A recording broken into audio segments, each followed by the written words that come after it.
I'm just really curious, like part of our mission is teaching the lessons that they don't teach in school, right? To young people. What are some topics that you believe should be taught in schools that is currently not being? I spoke with a guy by the name of Reed Steffen recently. Now, Okay. Reed Steffen is on the Idaho Technology Council. He's also working on the State Department of Education has him working on a digital literacy council or commission, something. And one thing that I found incredibly interesting, because I was really skeptical. I'm like, what the hell's digital literacy? Like, all right, you're going to teach them like Google Docs or like Sheets or something. Like, that's not, but what he actually said, he's like, look, digital literacy is not digital dexterity. I was like, that's curious. Like, how do you mean? And his point was that we all know that we don't know what the tech is going to be tomorrow. I'm like, yeah, great. Well, hence the problem. Like, what are you doing with digital literacy? And he said, look, what we really want is not somebody who can necessarily use a specific program really well. Like, it's not that you got to code really well, or you got to be great on digital graphics, or you got to be great with, video editing. All of those are very niche things, right? Mm-hmm. What you need to be is able to learn new tech really fast, right? And I was like, oh, I hadn't thought about that. But so his emphasis on digital literacy is that you need to be able to learn. You need to learn how to learn really fast. So we were just chatting through this. I'm like, all right, so essentially everybody knows that within the workforce, they're going to have to use a streaming program at some point to do meetings, right? Could be Google Meets, could be SteamYard, could be Riverside, could be whatever, Zoom, Zoom. You could be anything.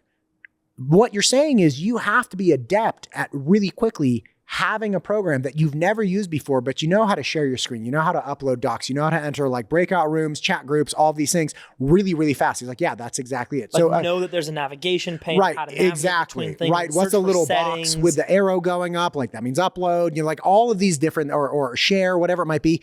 So essentially what he was getting at is like, you have to learn we have to teach kids how to learn really fast on various things. And so one hypothetical course, I was like, okay, so essentially we teach people all of these different streaming platforms.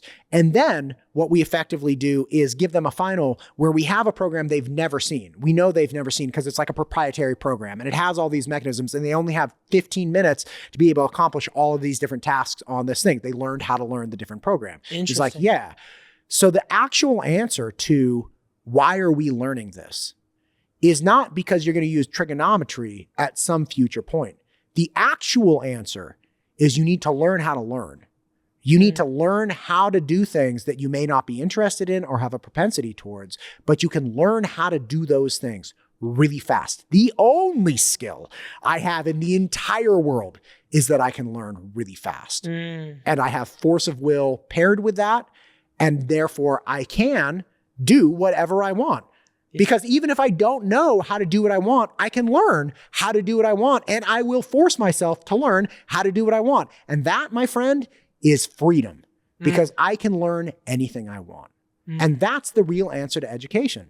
Education in high school in particular is not necessarily that you're going to use these individual skill sets, but you're learning how to learn over and over and over different skills: physics, chemistry, English, history, whatever. And yeah, you hope you learn valuable, discernible skills, penmanship. You learn how to think. I mean, golly, that is like one of the hardest things to actually teach somebody, like how to critically think. There was a big push in the 80s in the education world to try to teach critical thinking. And what they actually found is that in the absence of an actual argument, it's very hard to teach critical thinking. Like, the argument is conflict, and they give people very specific parameters by which they can argue points. So you can't use non sequiturs, you can't use ad hominem attacks, like all the rhetorical skills that people engage. Is like, okay, now argue the point. And so you have to present problems in which people have to use all these different tools, and they can't use those tools. They have to use these ones to solve the problem. That's all it is. That's all education is. It's learning how to solve problems and learning to learn to solve problems. That's the actual answer for why you're learning these things in education. Now, you can blow that all off and say, I don't care about this class. That's fine. Do you care about getting better at learning? That's all you need to care about. That's a much different perspective. And I love the classical approach to learning. Like, when I went to a private, high school, very small, tiny, but our class was all of the humanities types classes, right? And not math. I'm not talking science, but everything else is pretty much, you would read the actual source document. So instead of going and saying, oh, we're going to read a textbook about the Declaration of Independence or the Constitution and have all these different opinions, we would actually, as a class, go read the Declaration of Independence, and then the teacher would pose a question to the class and say, basically what you're saying, argue this point. Right. Argue this point.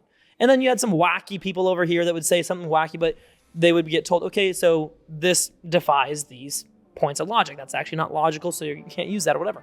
And it was very fascinating because you have young people. I mean, we're talking 15, 16, 17, 18-year-olds sitting around having real discussions that are actually sounding much more intelligent, in my opinion, than anything you're finding in the media right now.